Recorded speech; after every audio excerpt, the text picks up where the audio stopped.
In your dealings in the past with Vladimir Putin, did you see or did it suggest any wider expansionary ambition? I think the only thing that President Putin understands is strength. So we must show no weakness at all in the way we deal with him. And that's why I'm supporting an international tribunal. I think he's made it pretty clear that he wants to take over the whole of Ukraine, perhaps install a puppet government. And because we are giving humanitarian help, because we're giving military help, because we've now imposed sanctions, I think we should make it absolutely clear to President Putin that he cannot act with impunity, that he will face an international tribunal after this war comes to an end, and that he cannot, and his colleagues cannot escape punishment. Mr. Brown, as I stand here on the border, the Polish-Ukrainian border, and speak to refugees who continue to cross in their hundreds, the majority women and children, the number of things they say to me are, please enforce a no-fly zone. And of course, secondly, they are very and deeply uncertain about their future going forward. Explain to us why a special tribunal, given the urgent needs of the refugees right now, why a special tribunal would be important now at this point in time, what the practical implications of that would be. We are obviously right across Europe providing humanitarian help, and I am pressing my own government to do more to help refugees who come to this country and are given permission very quickly to be able to settle here. So I would want to reassure those refugees who are traveling out of Ukraine that they will get some help. But you know, it's the Ukraine government that has asked us for a military tribunal and to make it clear to President Putin there is no impunity. They believe it will increase morale amongst the Ukraine people to know that the whole eyes of the world community are upon President Putin, and any crimes that he commits or attempts to commit will be subject to punishment, and that includes closing humanitarian corridors, that includes breaking ceasefires, that includes threatening nuclear power stations and the way they operate against the Ukrainian people, and that includes killing innocent children as well as all civilians that have been put at risk. So we want to make it clear to the Ukraine people that whatever President Putin does that is harming their very existence and putting their lives at risk will be subject to international punishment when the time comes. Mr. Brown, why was the UK too laissez-faire in allowing some of these wealthy individuals, also with very strong links to Putin, to settle in this country? Well, that's a matter for what the government has chosen to do to interpret the immigration rules over the last 12 years that they've been in power. I certainly would never have given permission for Russian plutocrats to launder money in the United Kingdom, and that's really something that is now being stamped down on now and should have happened some time ago.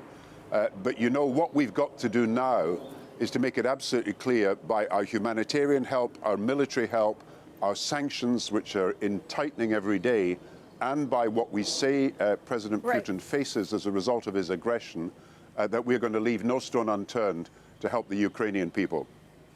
Yeah, but Mr. Brown, I mean, you also, I guess, need to reflect on the early 2000s, where it was under you and Tony Blair that a lot of these wealthy Russian individuals came to London. I think you've got to look at what actually happened. This system was introduced in 1994. Most countries have a system like this, but all the rules for it were made far more flexible after 2010 when we left power. In fact, in 2008, we tightened up the rules and made it more difficult for people to come into the country in this way. But after 2010, there was some attempt to make it a lot easier to do so. So I think you've got to address your questions to the coalition government after 2010. I don't think anybody, even a minister who was lessening the conditions, would want to give any permission to plutocrats to come into the country and to launder money in doing so. So it's a question of the administration of these rules as well as the rules themselves. Mr. Brown, there's certainly a big conversation here in Poland about inflationary impacts of this war in Ukraine. Of course, the attempts by Europe to wean itself off that energy dependence. And of course, the cost of living crisis is acute in the UK as well, and will only become worse, many would argue, as a result of this war. What should Rishi Sunak, the Chancellor, be prioritising as they seek the government in the UK to address this issue? Well, I think you know that every finance minister across Europe now faces a cost of living crisis in their country because of the rise in energy prices, the rise in food prices, and the supply chain blockages that are causing inflation itself to rise in other ways. In each country, they're going to have to spend more on defence. In each country, we will have to help people who are suffering because of energy costs rising. There'll have to be some subsidies for energy bills. And in each country, there will have to be a faster shift to renewables. And all that is going to cost money. So when the Chancellor in Britain presents his economic statement on March the 23rd, he's got to revise his heating help, which he's giving to families. It's simply not good enough. It won't help the poorest families escape from not being able to turn up their heating. And he's got to help them because, of course, food prices are going up as well. In October, he removed a £20 a week help that was being given to 6 million families when he should have kept it in being.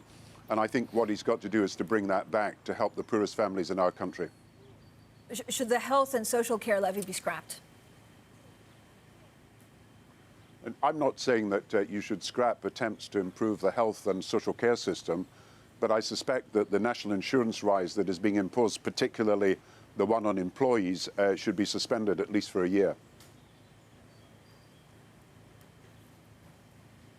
Mr. Brown, if I can bring it back to the conversations I've been having with the refugees here on the Polish-Ukrainian border, a lot of people saying we need a no-fly zone. Clearly, NATO is opposed to that. Do you see a tipping point where NATO could feel that it needs to intervene, whether it's the use of biological, chemical weapons, as some are suggesting? Well, first of all, on the no-fly zone, it was NATO who made it absolutely clear that they believed that the Russians would interpret the declaration of a no-fly zone as the equivalent to NATO being at war with Russia. And the reason I think they did this, because if you declare a no-fly zone, then you're actually saying you're prepared to shoot down planes in that no-fly zone, whether in fact they were Russian or Ukrainian. And I think they stopped short of doing so. But that doesn't mean to say that the military help that we're giving the Ukraine government should not continue and be stepped up. And that doesn't mean to say that we shouldn't be giving the Ukraine Air Force some help in doing what they're trying to do. But NATO has made this announcement, and they've made it clear to President Putin what their position is. And I think that is very difficult to shift, given what has been said. Mr. Brown, do you believe that Vladimir Putin will stop at Ukraine, or if given the chance, will try and get into neighboring countries? And so is a NATO involvement at some point inevitable? I think President Putin has got his hands full at the moment in dealing with Ukraine. His earlier mission has not been successful. He's now having to resort to further tactics. To go back to the previous question, obviously there is talk of the use of chemical weapons, indeed talk of blaming Ukrainians for using chemical weapons and then using that as a justification for retaliation. We know that he used his proxies, the Syrians, in the Syrian conflict, and they fired chemical weapons. So we know he's capable of supporting the use of chemical weapons. And I think we've got to make it clear that that is completely unacceptable behavior. As far as other countries are concerned, there is talk that he has ambitions to take over Moldova. There is also talk about what he might do at the border between the Baltic states and Poland. And of course, there are other areas where he has clearly ambitions because he wants to re-establish a lot of what was the old USSR. But at the moment, I think the Ukrainians, and I really have to say this, have shown such courage and such bravery that even although buildings are being destroyed, their unity and their courage has seemed indestructible. And while hearts are being broken every day as a result of the action President Putin is inflicting upon them, their resolve seems to be unbreakable. And we must pay tribute to the Ukrainian people. And it is that that is limiting the ambitions of President Putin at this stage. Indeed, and Mr. Brown, you make the accurate point that it was the Ukrainians who have called for a special tribunal. What does history teach us about how one of these special tribunals can affect the inner workings of the leadership that is being targeted? What does the history of World War II tell us about how that can impact the leadership? that when a tribunal became a possibility, and of course it led to Nuremberg and the International Military Tribunal that tried all the collaborators of Hitler and the Nazi war crimes were put on trial, that there were many people who were close to that regime who peeled away, who tried to make private deals, who, if you like, turned Queen's evidence, as we had put it in the United Kingdom, because they were afraid for their own lives. And I think the message, if it goes out to President Putin's inner circle, if not President Putin himself, that he faces the scrutiny of the world, but also the punishment of the world, if he continues with what is a straightforward crime, the crime of aggression. He has invaded Ukraine. That is a crime in international law, and we need to find a way of prosecuting that. And of course, the way to do it is to set up the kind of tribunal that was set up in the 1940s and happened at Nuremberg. Now, people may pile away from President Putin and detach themselves from him. He may himself be aware that he is to be on trial. But of course, I believe the Ukrainian people get the message from us that we are determined to use everything in our power to support them in their hour of need.